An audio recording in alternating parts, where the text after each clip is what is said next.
15 साल 8 महीने तुम्हारा इंतजार किया। আজ আমি এক্সপ্লেন করব ইয়ে কালি কালি আঁখি সিরিজের সিজন 2, যা সম্প্রতি নেটফ্লিক্সে মুক্তি পেয়েছে। সিজন 2 এর শুরুতেই আমরা দেখতে পাই জালান নামের একজন হিটম্যান। তিনি একজন কন্ট্রাক্ট কিলার। সে পূর্বাকে অপহরণ করে তার গাড়িতে বন্দি করে রাখছে। পূর্বা গাড়িতে বন্দি থাকা অবস্থায় তার মায়ের কথা মনে করতে থাকে। এরপর গল্পটি ফ্ল্যাশব্যাকে যায়। ইউকেতে পূর্বা তখন ছোট ছিল। তার মা পুলিশ থেকে পালিয়ে যাচ্ছিলেন। পূর্বা মাকে থামতে বললেও তার মা গাড়ি দ্রুত চালাতে থাকে। পুলিশের পিছু থেকে রেহাই পেতে তারা রেলওয়ে ট্র্যাকের কাছে পৌঁছে যায়। ট্রেন চলে আসার আগে পূর্বার মা পালিয়ে যায় আর পুলিশ আটকে পড়ে। তারপর পূর্বার মা গাড়ি একটি পাহাড়ের ধারে নিয়ে গিয়ে থামায়। তিনি পূর্বাকে গাড়ির দরজা খুলতে বলে এবং বলেন, তুমি চিন্তা করো না, গুরু তোমার খেয়াল রাখবে।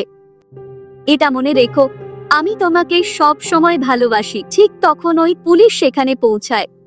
পূর্বার মা তাকে গাড়ি থেকে ধাক্কা মেরে ফেলে দেয় এবং নিজে গাড়ি নিয়ে পাহাড় থেকে লাফিয়ে আত্মহত্যা করে। গুরু ও পুলিশ তখন পূর্বার কাছে পৌঁছায়। 15 বছর পরে পূর্বা ভারত যাওয়ার আগে সে একই জায়গায় এসে মায়ের কথা মনে করে। তার সঙ্গেই থাকে গুরু। পূর্বা ও গুরুও একসঙ্গে 15 বছর ইউকেতে আছে। এবার পূর্বা তার বাবার কাছে ভারতে ফিরছে। যাওয়ার আগে গুরু তাকে বলে, তোমার জীবনে যদি কোনো সমস্যা আসে মনে রেখো আমি সব সময় তোমার পাশে আছি। গল্প বর্তমান সময়ে আসে, যেখানে আমরা দেখতে পাই বিক্রান্ত অজ্ঞান হয়ে পড়ে আছে। কারণ সে জানতে পারে যে পূর্বা তার স্ত্রী, যাকে সে মেরে ফেলতে চেয়েছিল, সে এখনো জীবিত। বিক্রান্ত মনে করতে থাকে তার জীবন কত সুন্দর ছিল পূর্বা ফিরে আসার আগে। 15 বছর পর পূর্বা ভারত ফিরে আসে এবং বিক্রান্তের প্রতি তার এক প্রকার অবশেষণ প্রেম তৈরি হয়। কিন্তু বিক্রান্ত তাকে এড়িয়ে চলতে চায়, কারণ সে তার গার্লফ্রেন্ড শিখাকে ভালোবাসে এবং তাকে বিয়ে করতে চায়। বিক্রান্ত পূর্বাকে মেরে ফেলার জন্য একজনকে কাজে লাগায়, কিন্তু সেই ব্যক্তি পূর্বাকে না মেরে বরং অপহরণ করে। কারণ সে বুঝতে পারে পূর্বা একজন বড় গ্যাংস্টার আখিরাজের মেয়ে। অপহরণকারী পূর্বার মুক্তিপণের জন্য 100 কোটি টাকা দাবি করে। বিক্রান্ত বুঝতে পারে পূর্বা ফিরে এলে তারা কেউই বাঁচবে না। জ্ঞান ফেরার পর সে আখিরাজকে জানায় যে অপহরণকারী এবার 300 কোটি টাকা দাবি করেছে এবং রাত 10টায় ফোন করবে। আখিরাজ জিজ্ঞেস করে, তুমি এত গুরুত্বপূর্ণ কেন যে অপহরণকারী তোমার সঙ্গেই কথা বলতে চায়? আমি টাকা দেব, তুমি তো দিবে না, তুমি তো নিঃস্ব। এরপর আখিরাজ চলে যায়। বিক্রান্ত নিচে নেমে দেখে আখিরাজ তার প্রতিপক্ষ দলের নেতাকে নির্মমভাবে মারছে। কারণ সে মনে করে তার মেয়েকে এই প্রতিপক্ষ নেতাই অপহরণ করেছে। গল্পের পরবর্তী অংশে আমরা দেখতে পাই আখিরাজকে বোঝানো হয় যে তার প্রতিপক্ষ মারা গেলে ইলেকশন কমিশন তার পিছনে পড়ে যাবে, তাই প্রতিপক্ষকে ছেড়ে দেওয়ার জন্য বলা হয়। এদিকে সবাই আলোচনা করতে থাকে যে কিভাবে 300 কোটি টাকা ব্যবস্থা করা যায়, তাও কম সময়। একজন বলে, টাকা দেওয়ার দরকার নেই, কি গ্যারান্টি আছে যে পূর্বা এখনো জীবিত? ঠিক রাত 10টায় কিডন্যাপার জালানের ফোন আসে, কিন্তু বিক্রান্ত দেখে যে আখিরাজও লাইন ধরে আছে। সে ফোন কেটে দেয় যাতে তার সত্যি কথা ফাঁস না হয়ে যায়। এরপর সে সবাইকে বলে, আমরা পূর্বাকে মেরে ফেলবো, পুলিশকে এ ব্যাপারে জড়ানো উচিত নয়। সবার চলে যাওয়ার পর আখিরাজ বিক্রান্তকে বলে, যাদের তুমি বের করে দিলে তারাই আমার সাম্রাজ্য চালায়। ঠিক তখন ওই কিডন্যাপারের আবার ফোন আসে। আখিরাজ তাকে স্পিকার মোডে ফোন ধরতে বলে। বিক্রান্ত নিজেই বলে, তুমি 300 কোটি পাবে, কিন্তু কিডন্যাপার অর্থাৎ জালান বলে, আগে 100 কোটির ব্যবস্থা করো, তারপর মেয়ের সঙ্গে কথা বলবে। আখিরাজ তার লোকদের বলে ধর্মেশকে ফোন করতে। ধর্মেশ তার ভাইপো হলেও সে তাকে নিজের ছেলের মতো ভালোবাসে। আখিরাজের লোকেরা জানায় যে ধর্মেশ দিল্লিতে গেছে তার দিদির বন্ধুর বিয়েতে। আখিরাজ জানতে চায় কোনো দিদি, তার বিয়ে, তারা জানায় ডলি দিদি। তখন আখিরাজ ধর্মেশের লোকদের সঙ্গে যোগাযোগ করে। তারা বলে, আমরা দিল্লিতে বিয়েতে এসেছি, কিন্তু কাল রাত থেকে ধর্মেশ নিখোঁজ, এমনকি তাদের বাড়ির সামনে অনেক পুলিশ দাঁড়িয়ে আছে। বিক্রান্ত তা শুনে ঘাবড়ে যায়, কারণ সে জানে ডলি আসলে শিখার নাম। ধর্মেশ শিখাকে মারতে গিয়েছে, তাই সে তৎক্ষণাৎ শিখাকে ফোন করে। শিখা খুব ভীত হয়ে বলে, আমাকে বাঁচাও, আমি খুব বিপদে আছি। ফোন কেটে যাওয়ার পর বিক্রান্ত বলে, ডলি বলেছে যে সে ধর্মেশকে দেখেনি। অন্যদিকে আমরা গোল্ডেনকে দেখতে পাই, তার প্রেমিকা শফি তাকে রীতিমতো মানসিক যন্ত্রণায় ফেলেছে। শফি তাকে জোর করে রিল বানাতে বাধ্য করছে। ঠিক তখনই বিক্রান্ত গোল্ডেনকে ফোন করে বলে, দিল্লি যাওয়া খুব জরুরি। অন্যদিকে পূর্বার জ্ঞান ফেরে। জালান তার লোকদের সঙ্গে কথা বলে, আমরা যে টাকা পেতে যাচ্ছি তার একটা অংশ তোমাদেরও দেওয়া হবে। কিন্তু পূর্বা চিৎকার করতে শুরু করে। জালান তাকে চড় মেরে আবার অজ্ঞান করে দেয়। জালান তার আস্তানায় পৌঁছে বলে, আজ বিকেল 4টার মধ্যে মেয়েটির জ্ঞান ফেরাতে হবে। সে জানায় মেয়েটি আমাদের 300 কোটি নয়, বরং 1000 কোটি টাকা এনে দেবে, কারণ বাজারে তার অপহরণের কথা ছড়িয়ে পড়েছে। আমরা একজন ক্রেতাও পেয়েছি, তার নাম শেরোপা। শেরোপা নেপালে থাকে। শেরোপা বলে, এই মেয়েটিকে নেপালে নিয়ে আসো। শেরোপা জালানকে নির্দেশ দিয়ে বলে, বর্ডার ক্রস করানোর পর তোমাদের কাজ শেষ। সে আরো বলে, যদি মেয়েটি 4টার মধ্যে তার বাবার সঙ্গে কথা না বলে, তাহলে তোমাদের জীবনের এক একটা সেকেন্ড আর্মি ও আখিরাজের গুন্ডাদের থেকে পালাতে হবে। শেরোপা জানিয়ে দেয়, মেয়েটি বর্ডার পার করলে কেবল তার বাবার সঙ্গে কথা বলার সুযোগ পাবে। এদিকে বিক্রান্ত শিখাকে ফোন করার চেষ্টা করছে, কিন্তু ফোন কানেক্ট হচ্ছে না। সূর্যকান্ত আসে এবং বলে, 100 কোটি টাকার ব্যবস্থা হয়ে গেছে। গোল্ডেনও সেখানে পৌঁছায় এবং বিক্রান্তকে জানায় তার নতুন প্রেমিকা শফি তাকে খুব চাপ দিচ্ছে, বিভিন্নভাবে তাকে নিয়ন্ত্রণ করতে চাচ্ছে। বিক্রান্তের বোন পল্লবী ছিল খুব চিন্তিত। সে বিক্রান্তকে জিজ্ঞেস করে, তুমি কি আগে থেকেই বিস্ফোরণের ব্যাপারে জানতেও পেরেছিলে? তাই তো আমাকে সেখান থেকে পালাতে বলেছিলে। বিক্রান্ত তাকে আশ্বস্ত করে বলে, আমি পরে এই বিষয়ে তোমার সঙ্গে কথা বলবো, এখন আপাতত কাউকে কিছু বলবে না। পূর্বা যখন জ্ঞান ফিরে পায়, জালান তাকে পানি দেয় এবং যত্ন করে। সবাই জানে মেয়েটি মূল্যবান, তাই সে যেন কোনোভাবেই পালাতে না পারে। পূর্বা বলে, আমাকে মেরে ফেলো, যদি আমি বেঁচে যাই তোমরা জানো না তোমাদের সঙ্গে কি হবে। তবে তারা যখন পূর্বাকে বাথরুমে নিয়ে যায়, পূর্বা এক সুযোগে পালানোর চেষ্টা করে। সে জঙ্গলের পথ ধরে ছুটে চলে, তবে কিছু দূর গিয়ে পড়ে যায়। জালান তাকে খুঁজতে থাকে। পূর্বা নদীর পাশ দিয়ে পালানোর চেষ্টা করে। শেষে পূর্বা একটি মার্কেটে পৌঁছায়। সেখানে এক গাড়ির সঙ্গে তার ধাক্কা লাগে। বিক্রান্ত, গোল্ডেন এবং সূর্যকান্ত দিল্লিতে পৌঁছায় এবং শিখার বিয়েতে যোগ দেয়। শিখার বাবা বিক্রান্তকে ভিতরে নিয়ে যায়। সেখানে অনেক পুলিশও উপস্থিত আছে। বিক্রান্ত শিখার সঙ্গে একান্তে দেখা করে, কিন্তু শিখা তাকে দেখে শুধু কান্না করতে থাকে। বিক্রান্ত বাথরুমে গিয়ে দেখে ধর্মেশের দেহ পড়ে আছে। শিখা জানায়, কাল রাতে ধর্মেশ এখানে এসেছিল আমাকে মারার জন্য। সে গুলি চালায়, কিন্তু আমার মা একটি ফুলদানি সোজা তার মাথায় মারে, আর সে তখনই অজ্ঞান হয়ে পড়ে।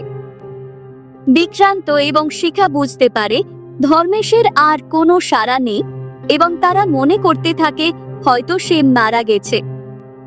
এদিকে পুলিশ আহত পূর্বাকে হাসপাতালে নিয়ে আসে, আর জালান এবং তার বোন মিনা গোপনে সেখানে উপস্থিত থেকে সবকিছু নজরদারি করতে থাকে। শেরোপা জালানকে ফোন করে বলে, 4 ঘন্টার মধ্যে যদি আখিরাজ তার মেয়ের সঙ্গে কথা না বলে, তবে পরিস্থিতি আরো খারাপ হয়ে যাবে। এই মুহূর্তে প্রতিটি চরিত্রের মধ্যে একটি নতুন বিপদ ঘনীভূত হচ্ছে। পেছনের গল্প, বর্তমান পরিস্থিতি এবং তাদের একে অপরের সাথে সম্পর্ক নতুন মোড় নিচ্ছে। তাদের গল্প আরো জটিল হয়ে ওঠে, কারণ শেরোপা, জালান এবং আখিরাজের মধ্যে সম্পর্ক এবং পূর্বা বিক্রান্তের জীবন আরও বিপজ্জনক হয়ে যাচ্ছে। গল্পের এই অংশে উত্তেজনা তুঙ্গে। পূর্বার জীবন মৃত্যু সংকট, শিখা এবং ধর্মেশের অন্তর্দ্বন্দ্ব এবং আখিরাজের শক্তিশালী প্রভাব সব কিছুই একটি বৃহৎ জটিল চক্রের মধ্যে আটকে পড়েছে। এদিকে বিক্রান্ত শিখাকে জিজ্ঞেস করে, বাইরে এত পুলিশ কেন? শিখা উত্তর দেয়, তারা সবাই অখিলের বন্ধু। বিক্রান্ত জানতে চায়, অখিল কি তোমার সেই ব্যক্তি যার সঙ্গে তোমার বিয়ে হওয়ার কথা? শিখা বলে, আমার বিয়ে ইতোমধ্যেই হয়ে গেছে। এই কথায় বিক্রান্ত খুব মন খারাপ করে, কারণ সে এত কিছু করছে শুধুমাত্র শিখার সঙ্গে থাকার জন্য, অথচ এখানে শিখার বিয়ে হয়ে গেছে। তাদের মধ্যে ঝগড়া শুরু হয়, আর বিক্রান্ত বলে যে সে যেভাবেই হোক পূর্বাকে মেরে ফেলার উপায় খুঁজে বের করবে। এদিকে ধীরে ধীরে ধর্মেশের জ্ঞান ফিরতে থাকে। আখিরাজ বিক্রান্তকে ফোন করে জানতে চায়, ধর্মেশকে কি পেয়েছো? বিক্রান্ত মিথ্যা বলে, এখনো পাইনি। বিক্রান্ত ধর্মেশকে দেখতে যায়, আর তখনই ধর্মেশ তার সঙ্গে মারামারি শুরু করে। সে শিখাকেও ধরে ফেলে এবং বলে, আখিরাজকে ফোন করো। বিক্রান্ত নিজের নম্বর ইনক্রিপ্ট করে আখিরাজকে ফোন করে এবং ধর্মেশের সঙ্গে কথা বলিয়ে দেয়। ধর্মেশের গলা শুনে আখিরাজ জিজ্ঞেস করে, তুমি আসলে কোথায়? তাড়াতাড়ি টাকা জোগাড় করো এবং বিক্রান্তকে পিন এবং পাসওয়ার্ড দিয়ে দাও, যাতে সে টাকা ট্রান্সফার করতে পারে। ফোন কেটে যাওয়ার পর বিক্রান্ত ধর্মেশকে মেরে ফেলে। এদিকে পূর্বার জ্ঞান ফিরে আসে এবং সে ডাক্তারের কাছে অনুরোধ করে, আমার বাবা আখিরাজ অবস্তিকে ফোন করুন। ডাক্তার বাইরে গিয়ে পুলিশকে সবকিছু জানায়, কিন্তু ঠিক তখনই জালান ভেতরে এসে দেখে পূর্বা পালিয়ে গেছে। লন্ডনে 10 ঘন্টা আগে গুরু পূর্বা সম্পর্কে সবকিছু জানতে পারে। সে কোথায় গিয়েছিল, কোথায় তার ডান্স পারফরম্যান্স হয়েছিল যেখানে একটি বিস্ফোরণ ঘটেছে। ওই বিল্ডিং এর বাইরে একজন মানুষের ছবি পাওয়া যায়, যে একটি ভারী বস্তু ভ্যানে তুলে রাখছিল। কিছুদিন আগেই পূর্বা তার স্বামীর সঙ্গে লাদাখ থেকে হানিমুন শেষে ফিরেছিল। এখন পূর্বার বিয়ে হয়েছে জানতে পেরে গুরু একটু হতাশ হয়ে পড়ে, কারণ সে ছোটবেলা থেকেই তাকে ভালোবাসত। ফ্ল্যাশব্যাকে দেখা যায়, গুরু যখন পূর্বার কাছে নিজের মনের কথা বলেছিল, তখন পূর্বা বলেছিল, আমি বিক্রান্তের চিন্তায় ডুবে থাকি, শুধু ওকেই ভাবি। গুরু তাকে প্রশ্ন করেছিল, তোমার কি মনে হয় এতদিন ধরে সে তোমার জন্য অপেক্ষা করবে? এমন একজন যে তোমাকে পছন্দ করে না। এদিকে গুরু বিক্রান্ত সম্পর্কে সবকিছু জানতে পারে এবং সোশ্যাল মিডিয়ায় শিখার ছবিও দেখতে পায়। তখনই তার ধারণা হয় ওরা শুধু বন্ধু নয়, তার চেয়ে বেশি কিছু। এদিকে শিখার রুমের বাইরে অখিল এসে দরজা খোলার জন্য বলে। শিখা বলে, 2 মিনিট অপেক্ষা করুন। সে মুখ ধুয়ে দরজা খুলে বলে, আমি পোশাক বদলাচ্ছিলাম, 10 মিনিট সময় দিন। শেষে ধর্মেশ মারা যায়, আর বিক্রান্ত ও শিখা রক্তে ভেজা অবস্থায় থাকে। বিক্রান্ত বলতে থাকে, আমার স্বপ্ন ছিল শিখার সঙ্গে থাকা, একটি কুকুর পোষা আর ছোট্ট একটি সুন্দর পৃথিবী গড়া, যেখানে তারা সুখে থাকবে বলে ভেবেছিল। এখন তারা কোথায় এসে জড়িয়েছে। তখনই আখিরাজ আবার ফোন করে জানায়, ধর্মেশ ফোন করেছিল, মনে হচ্ছিল সে নেশাগ্রস্ত অবস্থায় আছে। পুরুষোত্তম ফোন করেছে, আমি ঠিকানা পাঠাচ্ছি, সেখানে গিয়ে টাকা নিয়ে এসো। আখিরাজ আরও বলে, আমার এক বন্ধুর ছেলে গুরু সাহায্যের জন্য আসছে। বিক্রান্ত শিখাকে বলে, নিচে গিয়ে পরিবারের সঙ্গে থাকো আর তোমার বাবাকে বলো কুড়াল নিয়ে আসতে। এদিকে গুরুও ভারত পৌঁছে যায়। শিখা তার স্বামীর সঙ্গে নাচছিল। অন্যদিকে বিক্রান্ত ধর্মেশকে টুকরো টুকরো করে ফেলে। শিখার বাবা সেই টুকরোগুলো প্লাস্টিকে ভরে গাড়ি করে নিয়ে যাচ্ছিল।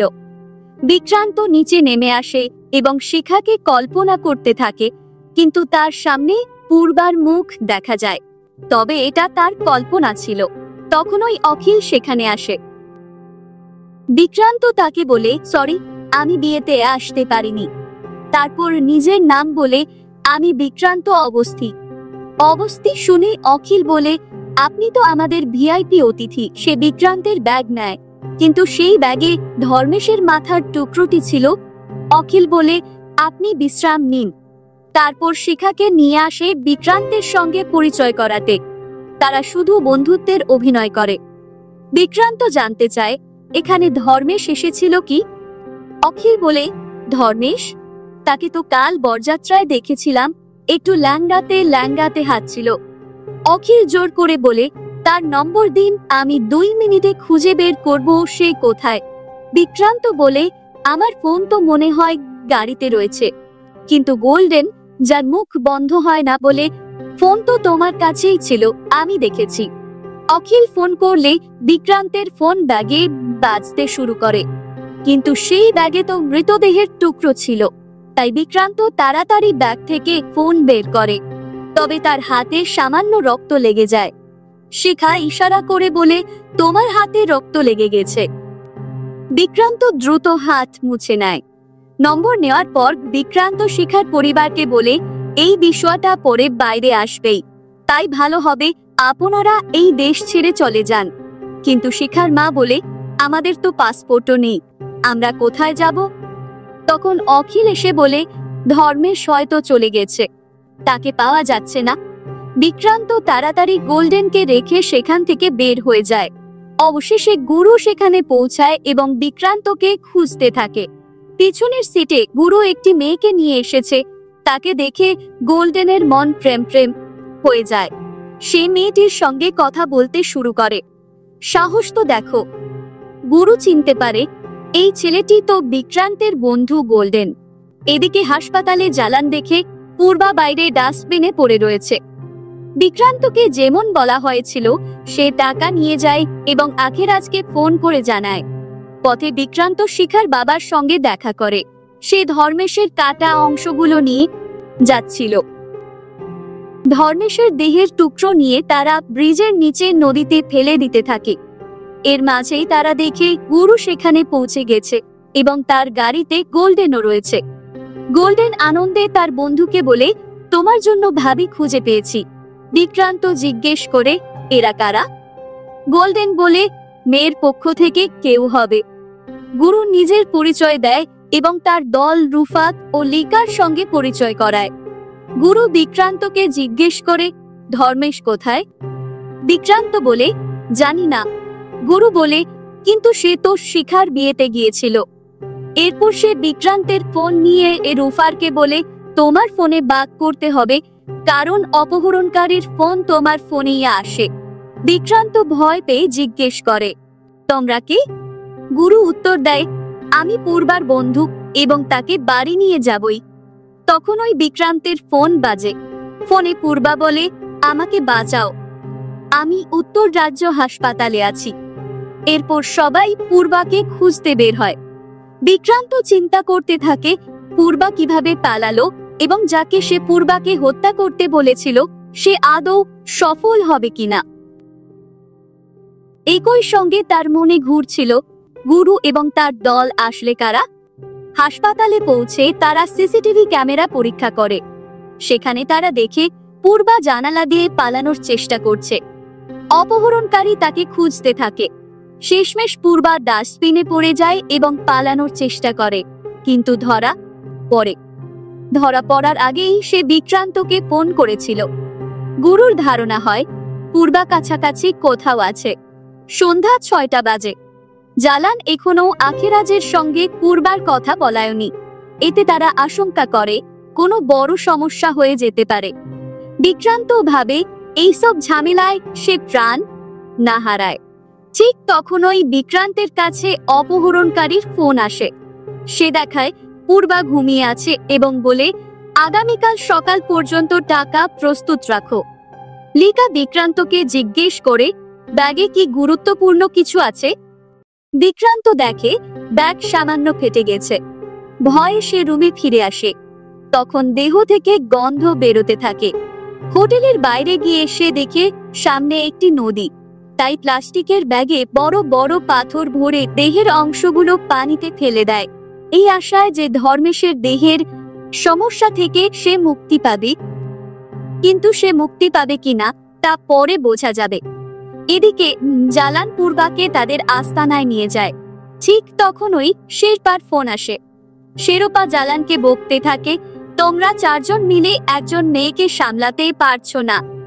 জালান বলে, আমাদের প্রশিক্ষণ দেওয়া হয়েছে মারার জন্য, কাঁধে করে মেয়ে টানার জন্য নয়। শেরপা বলে, আমি তোমাকে একটি ভিডিও পাঠিয়েছি, দেখে নিও। ভিডিওতে জালান দেখে শেরপা তার মেয়েকে অপহরণ করেছে। শেরপা জালানকে বলে, আখিরাজকে মেয়েটির সঙ্গে কথা বলাও এবং তাকে সীমান্ত পার করে নিয়ে আসো, না হলে এর মূল্য তোমাকে দিতে হবে। এদিকে নিউ দিল্লিতে আমরা দেখি শিখা সুখে ভেঙে পড়েছে এবং অখিলের সঙ্গে তার বাড়ি যাওয়ার প্রস্তুতি নিচ্ছে।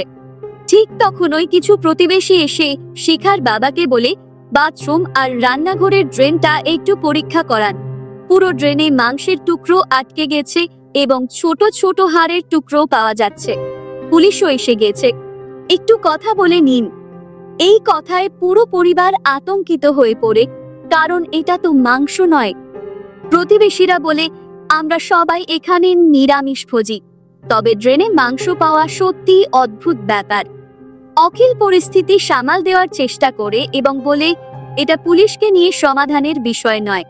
সে পুলিশদের সরে যেতে বলে, কিন্তু পুলিশদের সন্দেহ হয় যে এগুলো সাধারণ মাংস নয়। এদিকে গোল্ডেন তার বাড়িতে ফিরে আসে এবং এখনো লিকার প্রেমে ডুবে রয়েছে, তবে তার বান্ধবী শফি তাকে ছাড়তে চায় না। অন্যদিকে হোটেলে বিক্রান্ত ঘুম থেকে উঠে দেখে অখিল আবারও সেখানে এসে পড়েছে। সবাই এখন পূর্বাকে খুঁজছে। গুরু দৃঢ় ও বিশ্বাস করে যে পূর্বাকে অপহরণকারী একজন সাধারণ অপরাধী নয়, বরং একজন পেশাদার খুনির কাজ। সম্ভবত তাকে পূর্বাকে বোমা বিস্ফোরণের মাধ্যমে হত্যা করার কন্ট্রাক্ট দেওয়া হয়েছিল। আখিরাজ জিজ্ঞাসা করে, অবশেষে কে এমন কাজ করতে চায়? গুরু বিক্রান্তের দিকে তাকিয়ে বলে, সে জানতো পূর্বা লাদাখে যাচ্ছে। গুরু বিক্রান্তকে জিজ্ঞাসা করে, লাদাখে কি কিছু হয়েছিল? কিন্তু বিক্রান্ত সবকিছু গোপন করার চেষ্টা করে। গুরু একটি ছবি দেখায় এবং বলে, তুমি এই গাড়িতে ছিলে, কিন্তু পরে গাড়ি বদলে ফেললে কেন? আর ঠিক একই রকম দেখতে একজন লোক সেখানে ছিল, যার গড়ন অনেকটা তোমার মতো। মনে হচ্ছে অপহরণকারী এবং শুটার একই ব্যক্তি। কিন্তু সে কিভাবে জানতো পূর্বা এই রাস্তায় যাবে? তাদের সন্দেহ ক্রমশ বিক্রান্তের দিকে ঘনীভূত হয়। বিক্রান্ত তখন অভিনয় করে বলে, তোমরা কিভাবে ভাবতে পারো যে আমি আমার স্ত্রীকে মারতে পারি? আমি তাকে ভালোবাসতাম, আর আমি কেন এমন জায়গায় বিস্ফোরণ ঘটাবো যেখানে আমার নিজের বোনও ছিল? ঠিক তখনই সূর্যকান্ত এবং পল্লবীকে ডাকা হয়। তাদের দেখে বিক্রান্ত কিছুটা আতঙ্কিত হয়ে পড়ে। গুরু পল্লবীকে বলে, পূর্বা অপহৃত হয়েছে, আর সেই ইভেন্টের বিস্ফোরণ পূর্বাকে হত্যার জন্যই ঘটানো হয়েছিল। পল্লবী তার ভাই বিক্রান্তকে বাঁচানোর চেষ্টা করে এবং বলে, আমি তো পুরো সময় ব্যাকস্টেজে ছিলাম পূর্বার সঙ্গে। কিন্তু গুরু তাকে একটি ভিডিও ফুটেজ দেখায়, যেখানে দেখা যায় পল্লবী দৌড়ে বাইরে যাচ্ছে। গুরু প্রশ্ন করে, তোমার কিসের ভয় ছিল? তার ফোন পেয়ে তুমি বাইরে গেলে? ভয় পল্লবী স্বীকার করে নেয় যে তার ভাই বিক্রান্ত তাকে ফোন করেছিল। এবার বিক্রান্ত পরিস্থিতি সামাল দেওয়ার চেষ্টা করে এবং বলে, আমি লাদাখে কাজে ব্যস্ত ছিলাম। আমি শুধু চাইছিলাম আমার বোন পূর্বার পারফরম্যান্স রেকর্ড করুক। এই কারণেই তাকে ফোন করেছিলাম। শোরগোলের কারণে সে হয়তো আমার কথা শুনতে পায়নি, তাই বাইরে গিয়েছিল। বিক্রান্ত আরো বলে, তোমরা কি শুনতে চাও যে আমি পূর্বাকে খুন করেছি? তাহলে ঠিক আছে, আমি করেছি। বিক্রান্তের অভিনয় দেখে আখিরাজ মনে করে বিক্রান্ত নির্দোষ, আর তাই সে গুরুকে থামতে বলে। এদিকে জালান তার মেয়ের নিরাপত্তা নিয়ে চিন্তিত ছিল। যখন পূর্বার জ্ঞান ফিরে আসে, সে জালান এবং মিনার কাছে বলে, তোমাদের কত টাকা চাই? আমি দেব, আমাকে শুধু ছেড়ে দাও। মিনা উত্তর দেয়, এখন এটা টাকার ব্যাপার নয়। আমার স্বামী আর আমার ভাইয়ের মেয়ে শেরপার হাতে বন্দি, তাই তোমাকে সীমান্ত পার করতেই হবে, না হলে আমরা সবাই মারা যাব। মিনা পূর্বাকে একটি ইনজেকশন দেয় এবং বলে, দানব কখনো জন্মায় না, পরিস্থিতি মানুষকে দানব বানিয়ে তোলে। তুমি তো আখিরাজের মেয়ে, এই কথা নিশ্চয়ই বুঝবে। অপরদিকে আখিরাজ বিক্রান্তকে বোঝানোর চেষ্টা করে যে গুরুর কথায় মন খারাপ করার কিছু নেই। বিক্রান্ত জানায় আরেকজন মানুষ আছে যে আমাদের লাদাখ ট্রিপ সম্পর্কে জানতো। সে পূর্বাকে বারবার ফোন করছিল, আর সে আর কেউ নয়, ধর্মেশ। আখিরাজ রেগে বলে, যদি তুমি আমার মেয়ের স্বামী না হতে আমি এখানেই তোমাকে মেরে ফেলতাম। ধর্মেশকে আমি ভালোভাবে চিনি, সে পূর্বার জন্য নিজের জীবনও দিতে পারে। কিন্তু বিক্রান্ত আখিরাজকে তার মিষ্টি কথায় ভুলিয়ে রাখার চেষ্টা করে। ঠিক তখনই তারা খবর থেকে জানতে পারে যে একজন মানুষের কাটা মাথা পাওয়া গেছে। মৃত ব্যক্তির বয়স 25 থেকে 30 বছর হবে। গুরু যখন সেই মাথার ছবি দেখায়, সবাই নিশ্চিত হয় যে সেটি ধর্মেশের। এটি দেখে আখিরাজ ভীষণ শোকাগ্রস্ত হয়ে পড়ে, আর বিক্রান্ত কৃত্রিমভাবে কান্না করার অভিনয় করে। এদিকে শিখা এবং অখিল বাড়ি যাওয়ার প্রস্তুতি নিচ্ছিল। শিখা কিছুটা বিষণ্ণ ছিল। অখিল তাকে বোঝানোর চেষ্টা করে বলে, কিছু সময় দাও, আমাকে চিনতে পারলে তুমি আরো ভালো অনুভব করবে। ঠিক তখনই অখিলের ফোনে একটি কল আসে, আর শিখা টিভিতে ধর্মেশের খবর দেখে। ধর্মেশের কাটা মাথা দেখে সে নিশ্চিত হয় যে এটি ধর্মেশ। সেই সঙ্গে সঙ্গে তার বাবাকে ফোন করে জানায়, আর তার বাবা বলে সোসাইটির লোকেরা এসে পাইপলাইন চেক করতে বলেছে। শিখা তার বাবাকে সতর্ক করে বলে, তোমাকে ওখান থেকে পালাতে হবে। এদিকে পল্লবী তার বাবাকে জানায় যে বিক্রান্ত ব্লাস্টের কথা আগেই জানতো, তাই সে পল্লবীকে সেখান থেকে পালাতে বলেছিল। ধর্মেশকে হারানোর পর আখিরাজ সম্পূর্ণভাবে ভেঙে পড়ে। সে বিক্রান্তের সঙ্গে কথা বলতে গিয়ে বলে, আমি ইতিমধ্যেই একটি সন্তান হারিয়েছি, আরেকটি সন্তান হারাতে চাই না। কিছুক্ষণ পর বিক্রান্তের ফোনে কিডন্যাপারের কল আসে। সবাই পূর্বাকে দেখে, আর কিডন্যাপার বলে, আমি লিংক পাঠাচ্ছি, সঙ্গে সঙ্গে 100 কোটি টাকা ট্রান্সফার করো। আখিরাজ পূর্বার সঙ্গে কথা বলতে চায় এবং জানতে চায়, তোমার কাছে কোনো বিটা ব্লকার আছে? পূর্বা কিডন্যাপারকে জানায় যে তার একটি বিরল অসুস্থতা আছে, তাকে প্রতি 24 ঘন্টায় একটি ওষুধ নিতে হয়। পূর্বা আরো বলে, যদি আমি এই ওষুধ না পাই তাহলে 50 ঘন্টার মধ্যে আমার মৃত্যু হবে, আর আমি গত 2 দিন ধরে ওষুধ পাইনি। শেরোপা জালানকে ফোন করে জানায় যে এমন অসুখ সত্যি আছে, কিন্তু পূর্বার এই অসুখ সত্যি আছে কিনা তা পরীক্ষা না করে বলা যাবে না। তবে তা পরীক্ষা করার জন্য তাদের হাতে সময় খুবই কম ছিল, তাই কিডন্যাপাররা পূর্বার ওষুধ আনানোর সিদ্ধান্ত নেয়। পূর্বা জানে না ওষুধটির নাম কি, তবে ওষুধটি দেখতে কেমন সেটি সে জানতো। তাই কিডন্যাপাররা আবার আখিরাজকে ফোন করে এবং পূর্বা ওষুধটির বর্ণনা দিতে থাকে।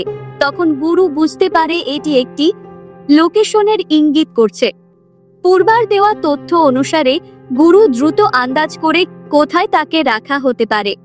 সেই স্থানের আশেপাশে 3টি মেডিকেল স্টোর রয়েছে এবং কিডন্যাপাররা ওষুধের জন্য সেখান থেকেই যোগাযোগ করবে। ঠিক তখনই মেনকা নামের একটি মেয়ে, যে শেরপার হয়ে কাজ করে, সেই ওষুধ আনানোর জন্য মেডিকেল স্টোরে ফোন করে।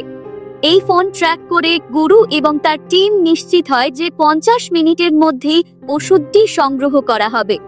গুরু তার সহযোগী রফতকে নিয়ে পূর্বাকে উদ্ধারে বেরিয়ে পড়ে। জালান তার টিমকে জানায় যে মাঝের গাড়িতে সে নিজে পূর্বার সঙ্গে থাকবে। জালান এবং মিনা পূর্বাকে আনতে যায়। পূর্বা তাকে বোঝানোর চেষ্টা করে, আমি জানি না তোমরা আমাকে কোথায় নিয়ে যাচ্ছ, কিন্তু ওরা আমাকে মেরে ফেলবে। আমাকে ছেড়ে দিলে আমার বাবা তোমাদের রক্ষা করবে। বিশ্বাস করো, আমাকে ছেড়ে দাও। মিনা তার মুখ দেখিয়ে বলে, আমরাও কেবল বাঁচার চেষ্টা করছি, আমাদের একটা পরিকল্পনা আছে। জালান আখিরাজকে ফোন করে জানায় যে সে 2 ঘন্টার মধ্যে পৌঁছাবে এবং তার মেয়ের খবর দিবে, কিন্তু জালান কাজের প্রতি মনোযোগী থাকে। অন্যদিকে গুরু পূর্বাকে উদ্ধারের উদ্দেশ্যে ঠিকঠাক জায়গায় পৌঁছে যায়। এদিকে গোল্ডেন বিক্রান্তের সঙ্গে দেখা করতে আসে, কিন্তু সে তখনও লিকার স্বপ্নে বিভোর। হঠাৎ বিক্রান্ত তাকে দেখে জিজ্ঞেস করে, তুমি এখানে কি করছো? এরপর সে গোল্ডেনের ফোন চায়। অন্যদিকে সূর্যকান্ত তার ছেলেকে জিজ্ঞেস করে, পূর্বাকে অপহরণের সঙ্গে কি তোমার কোনো সম্পর্ক আছে? বিক্রান্ত কোনো উত্তর দেয় না, কিন্তু সূর্যকান্তের সন্দেহ নিশ্চিত হয়। এদিকে জালান একটি হেলিকপ্টারের শব্দ শুনতে পায়। গুরু পূর্বার অবস্থান সঠিকভাবে নির্ধারণ করে সেখানে পৌঁছে যায়। ঠিক তখনই বিক্রান্ত জালানকে ফোন করে সতর্ক করে দেয়, তোমার পেছনে একজন বিশেষজ্ঞ কমান্ডো রয়েছে।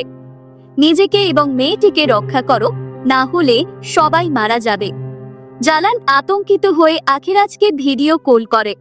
রাগের বশে সে পূর্বার কান কেটে ফেলে এবং হুঁশিয়ারি দেয়, চালাকি করার চেষ্টা করো না, এখন কেবল কান কেটেছি, এরপর আর পূর্বাকে দেখতে পাবে না। বিক্রান্ত তখন অভিনয় শুরু করে বলে, আমি তো আগেই বলেছিলাম গুরুকে পাঠানো উচিত হয়নি। আখিরাজ ভয়ে গুরুকে ফিরে আসতে বলে, কিন্তু গুরু যেন ভিন্ন কোনো পরিকল্পনা করছিল।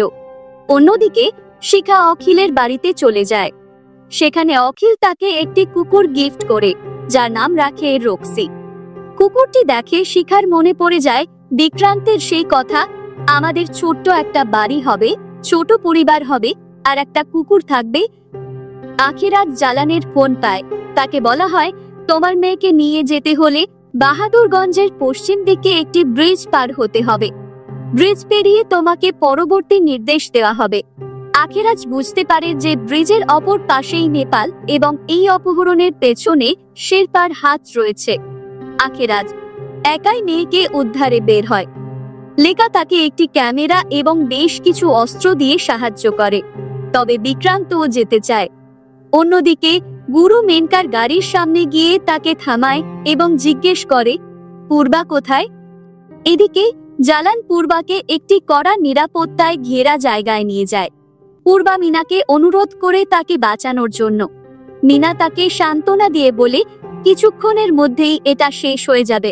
জালান শেরপাকে জানায়, মেয়েটার অবস্থা ভালো নয়, তাড়াতাড়ি কিছু করতে হবে। শেরপা তার পরিকল্পনা স্পষ্ট করে বলে, আখিরাজ যখন মেয়েকে নিতে আসবে সে গাড়ি থেকে নামবে না, সে প্রথমে মেয়েকে চাইবে। ঠিক তখনই আমাদের স্নাইপাররা তাকে টার্গেট করবে। এটাই একমাত্র সুযোগ আখিরাজকে শেষ করার, কোনো ভুল করা যাবে না। আখিরাজ বিক্রান্তকে শেরপার আসল পরিচয় জানায়। শেরপার আসল নাম দিলাওয়ার। সে একসময় আখিরাজের জন্য কাজ করত এবং ছোট ভাইয়ের মতো ছিল, কিন্তু 20 বছর আগে সে বিশ্বাসঘাতকতা করে পালিয়ে যায় এবং এখন নেপালে লুকিয়ে আছে। আখিরাজ বিক্রান্তকে বলে, এরপর আমাকে একাই যেতে হবে, তবে তোমাকে একটা কথা বলতে চাই।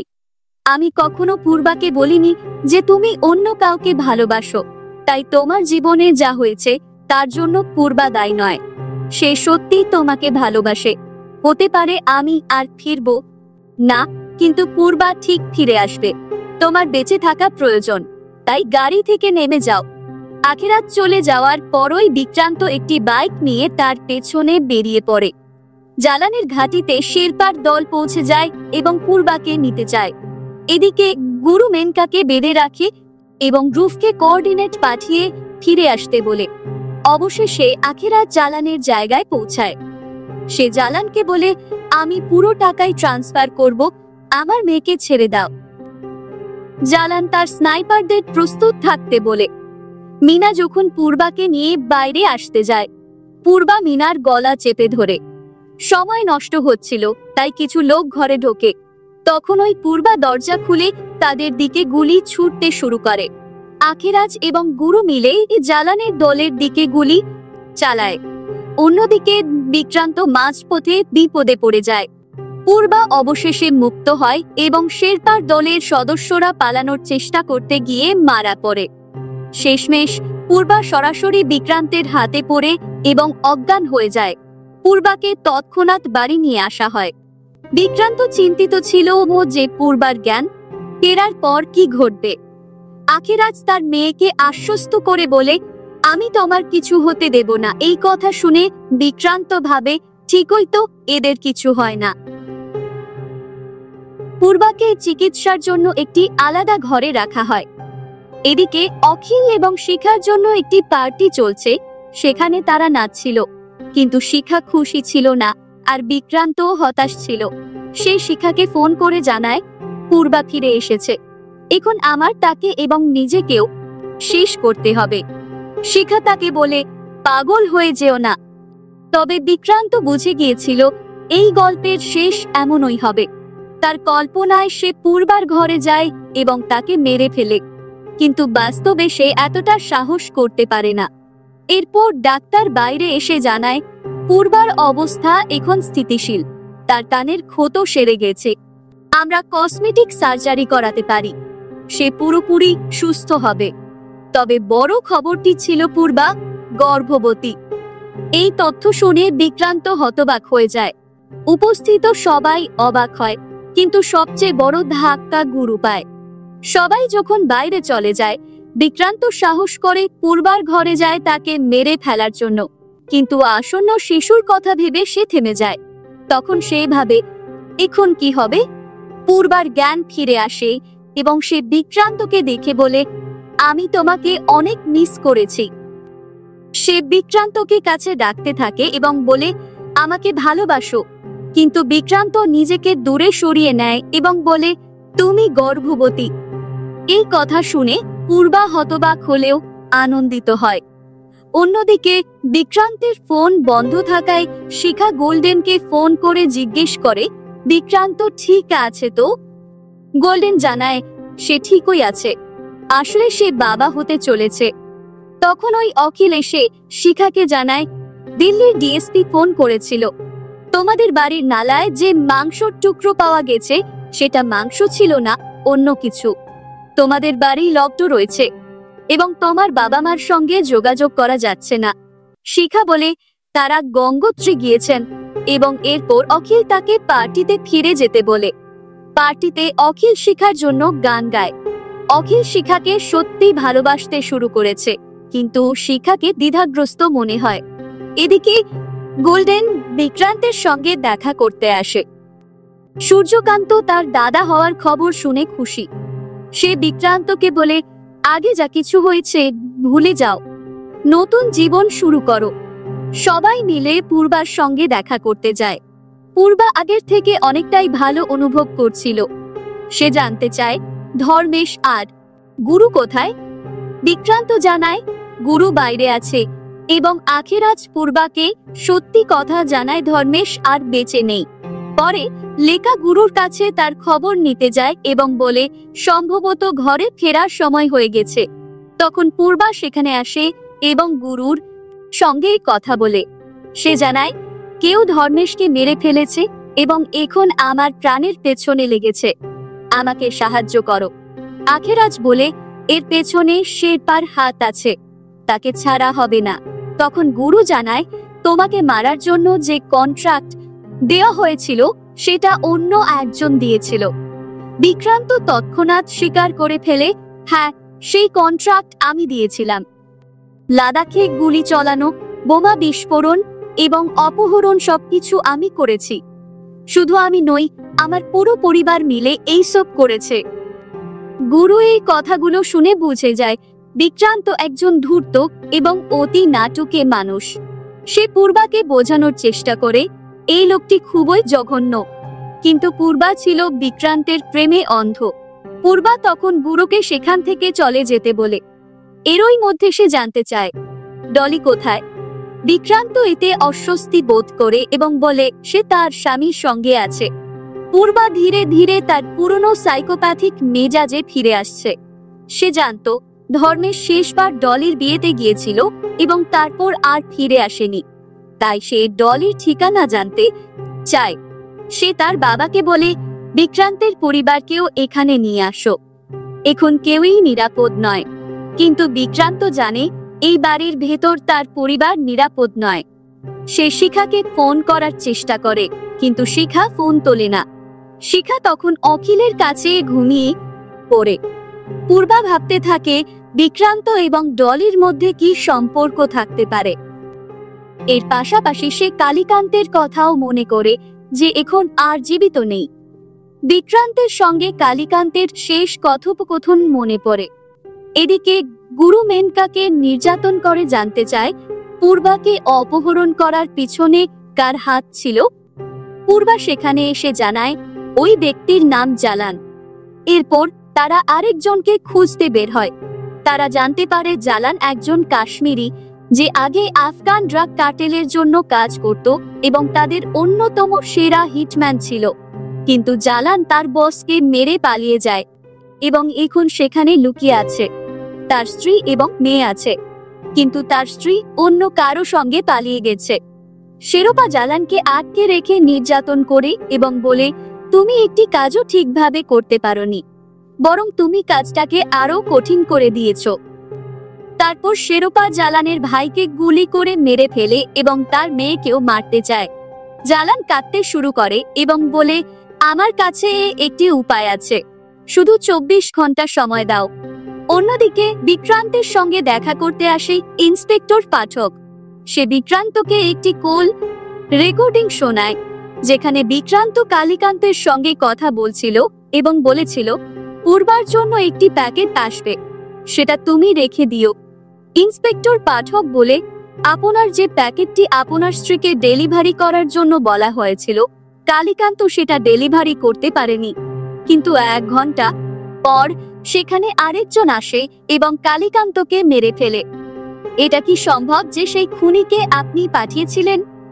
বিক্রান্ত অস্থির হয়ে পড়ে এবং বলে, পরে কোথাও বাইরে গিয়ে কথা বলি। ইন্সপেক্টর পাঠক বলে, 10:30 আমি পূর্বার সঙ্গে দেখা করব, তার আগে আপনি আমার সাথে দেখা করবেন।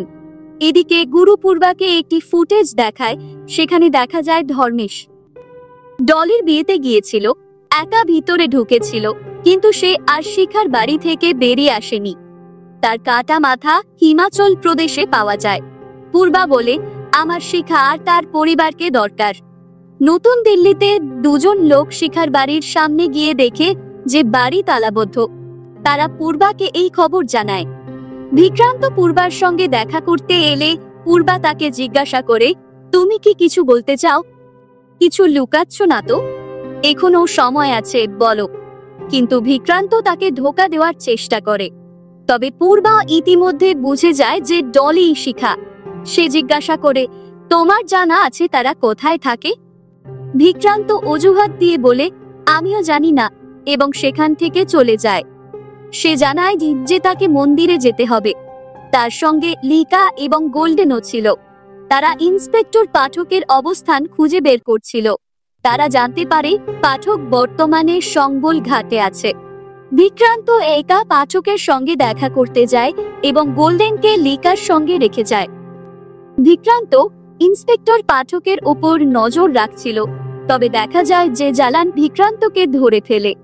জালান বলে, আমার আখেরাজ আর পূর্বাকে দরকার, আমাকে তাদের কাছে নিয়ে চলো, এরপর যা করার আমি করব। বিক্রান্ত জালানকে বলে, আমি তোমাকে ভিতরে নিয়ে যেতে পারি, তবে আমারও একটা কাজ আছে। আমাকে আমার পরিবারকে বাঁচাতে হবে এবং কিছু লোকের মুখ বন্ধ করতে হবে। এরপর বিক্রান্ত ইন্সপেক্টর পাঠককে ফোন করে এবং জালানকে দেখায় যে পাঠকই তার প্রথম টার্গেট। গুরু পাঠককে খুঁজে বের করে সঠিক জায়গায় পৌঁছে যায়, কিন্তু সেখানে পাঠককে পায় না, কেবল পাঠকের ফোনের সিম কার্ড পায়। রুফ গুরুকে জানায়, তোমার বা দিক থেকে 2জন কম্বল গায়ে দিয়ে যাচ্ছে। দেখা যায় জালান এবং বিক্রান্ত পাঠককে নিয়ে চলে যাচ্ছে। গুরু তাদের পিছু নেয়, কিন্তু তাদের হারিয়ে ফেলে।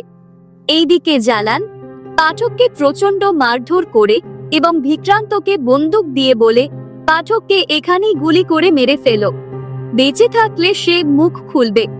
কিন্তু বিক্রান্ত পাঠককে গুলি করে না, বরং জালান পাঠককে মেরে ফেলে। গুলির শব্দ গুরু বাইরে থেকে শুনে এবং ভিতরে ঢুকে দেখে পাঠক মৃত অবস্থায় পড়ে আছে। সে একটি পদচিহ্ন খুঁজে পায়, যা রুফ নিশ্চিত করে যে এটি জালানের।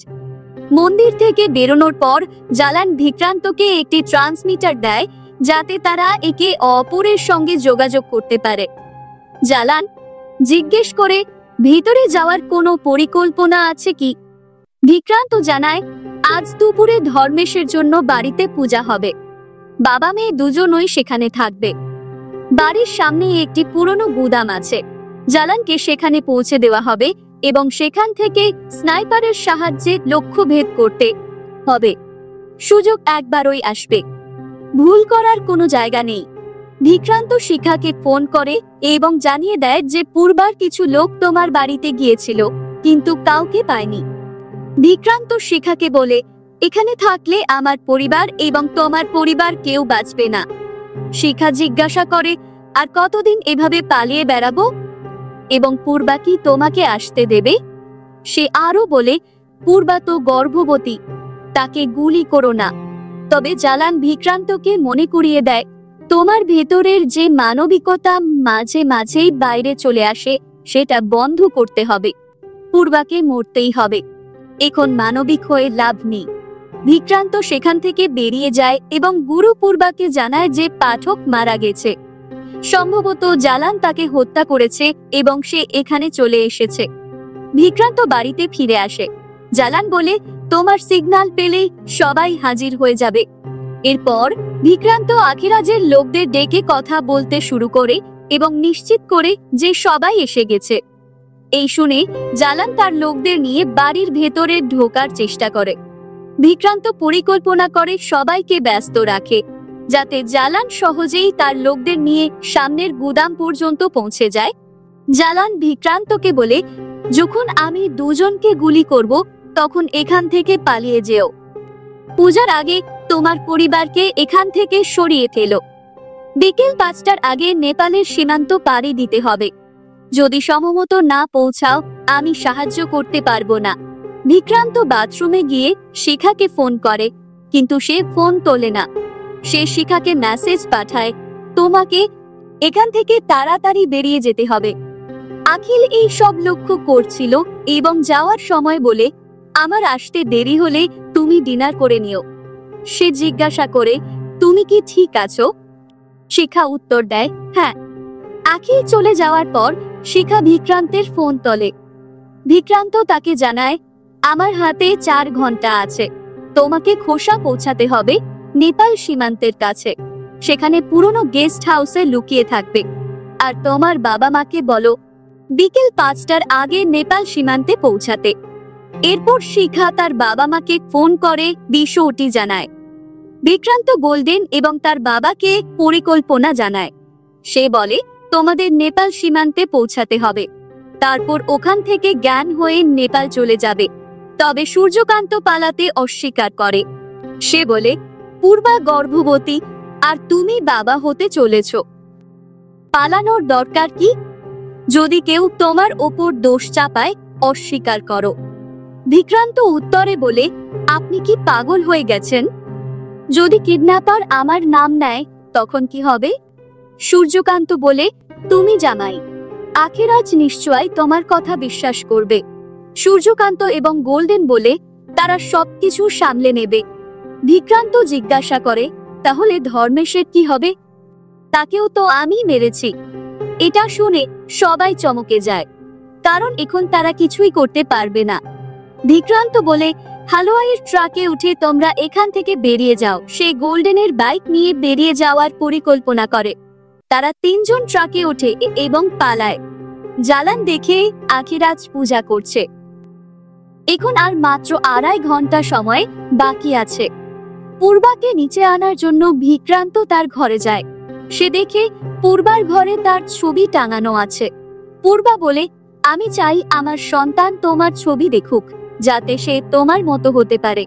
আমি চাই না যে আমার সন্তান আমার মতো হয়ে উঠুক। এরপর পূর্বা বিক্রান্তের হাত তার পেটের ওপর রাখে এবং তাকে শিশুর হৃদস্পন্দন শোনায়। বিক্রান্ত মূলত তাকে পূজায় নিয়ে যাওয়ার জন্য এসেছিল, কিন্তু হঠাৎ তার মত বদলে যায়। সে বলে, তুমি এখানেই থাকো, আমি যখন ডাকবো তখন আসবে, এর আগে আসবে না। সে নিজে পূজা গিয়ে বসে। তখন জালান বলে, তোমাকে বলেছিলাম বুড়োর পাশে বসতে। এখন এতগুলো বুড়োর মধ্যে আখিরাজকে বুঝতে পারছি না। এমন সময় শেরপার ফোন আসে। সে জিজ্ঞেস করে, কাজ শেষ হয়েছে কিনা? জালান উত্তর দেয়, হয়ে যাবে। শেরপা তাকে বলে, তোমাকে পূর্বাকে জীবিত এবং নিরাপদে নিয়ে আসতে হবে। এরপরে জালান বিক্রান্তকে বলে, পূজা শেষ হয়ে যাবে, মেয়েটিকে এখনই নিয়ে এসো। যখন পুরোহিত হবন শেষ করতে ডাকে, একটি বুড়ো লোক উঠে দাঁড়ায়। জালান তাকে আখিরাজ মনে করে গুলি করে। এতে সেখানে বিশৃঙ্খলা শুরু হয়। আখিরাজের লোকেরা জালানকে লক্ষ্যবস্তুও বানায়। রুফের ওপরও আক্রমণ শুরু হয়। গুরু এসে জালানের সঙ্গে লড়াইয়ে নামে। বিক্রান্ত গোল্ডেনের বাইক নিয়ে পালিয়ে যায় এবং মাঝপথে বাইক বদলে ফেলে। এদিকে সীমান্তের দিকে যাওয়ার জন্য শিখাও বেরিয়ে পড়ে। গুরু এবং জালানের মধ্যে মারামারি চলতে থাকে। শিখা গেস্ট হাউসে পৌঁছে বিক্রান্তকে ফোন করে। বিক্রান্ত বলে, সামনের মঠে আসো, আমাকে ওখানে দেখবে, মাত্র 20 মিনিট বাকি আছে, দ্রুত এসো। কিন্তু শিখা যাওয়ার আগেই পূর্বা সেখানে পৌঁছে যায়। বিক্রান্ত মঠে অপেক্ষা করছিল, কিন্তু সে দেখে পূর্বা সেখানে এসেছে। এতে বিক্রান্ত আতঙ্কিত হয়ে পড়ে। পরবর্তী দৃশ্যে আমরা ওয়ার শোতে শেরপাকে দেখতে পাই। সে একটি নারীর সঙ্গে দেখা করে যিনি ক্যান্সারে আক্রান্ত এবং তার অবস্থা খুবই খারাপ। শেরপা তাকে বলে, পূর্বা আসেনি, তার বাবার সত্য জানাটা খুব দরকার তার, সে সত্য জানলে অবশ্যই আসবে। এখানে বোঝা যায় এই নারী আসলে পূর্বার মা। শেরপা চায় পূর্বা তার মায়ের সঙ্গে দেখা করুক। এখানে এও বোঝা যায় পূর্বার আসল বাবা হয়তো শেরপা। এই কারণেই সে আখিরাজকে মারতে চায়। 5 মাস পরে আমরা বিক্রান্তকে দেখি, সে এখনো বেঁচে থাকার জন্য লড়ছে। তার সঙ্গে প্রেগনেন্ট পূর্বাও রয়েছে। সম্ভবত তার বাবা সম্পর্কে এই সত্য জানার পর পূর্বা বিক্রান্তের সঙ্গে থাকার জন্য এসেছে। আখিরাজ তার মেয়েকে ফিরে পেতে চায়, এজন্য সে তার গুন্ডাদের বিক্রান্তকে শেষ করতে পাঠায়। এটা শুধুমাত্র একটি থিওরি। এরপর কি হবে তা সিজন 3 জানা যাবে। যদি আপনাদের এই ভিডিওটি ভালো লেগে থাকে তাহলে ভিডিওটি লাইক করুন এবং চ্যানেলটি সাবস্ক্রাইব করুন। দেখা হবে পরবর্তী ভিডিওতে। ভালো থাকুন।